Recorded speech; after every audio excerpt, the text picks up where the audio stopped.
All right, we're going to go to the phones now. Let's John in Winter Garden. John, tell me what you got going on with your '05 Durango. Yeah, thank you for taking my call.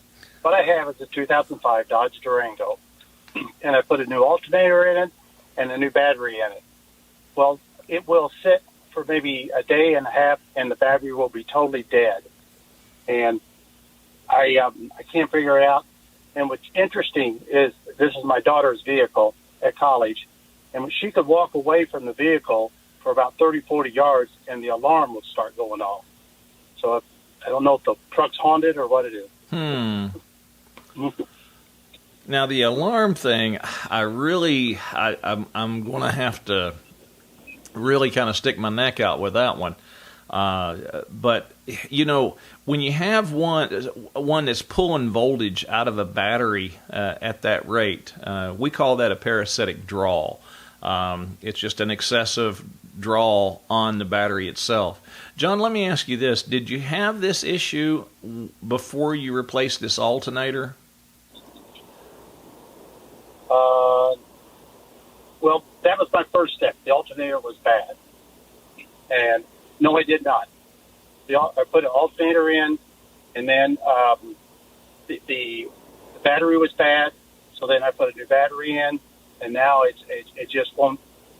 I've had the alternator checked a couple of times, and they said it's doing what it's supposed to do. Yeah, see, but it's just interesting. After 2 days, the battery's totally dead. John, let me tell you, when you take a vehicle to let's say you put an alternator on, like had an alternator put on the vehicle, just like you did.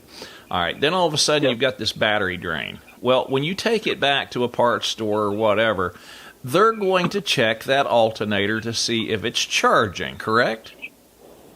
Yes. Okay, and if it's charging, in the world of an auto parts guy, it's got to be good. The problem is, see, an alternator has what we call a one-way diode in it. And it's so that voltage will only travel one direction when the alternator is actually charging. Now, if that diode goes bad, what will happen is, see, an alternator is or a generator. See, an alternator is being turned one way to create voltage, and it can also accept voltage and actually turn into a motor. You see what I'm saying? An alternator can become an electric motor just by applying power to it.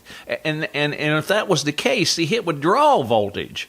Now, that's why they put that one-way diode in there, is to prevent that alternator from becoming an electric motor and sucking all the juice out of the battery.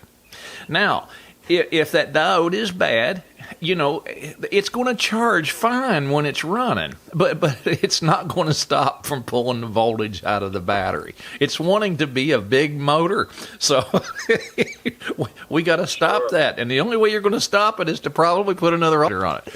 And, you know, hopefully that parts guy is going to get a good education at your expense. But that's what's most likely going on with it, because if you didn't have this problem beforehand, now don't get me wrong, there's several things that'll pull voltage out of a battery.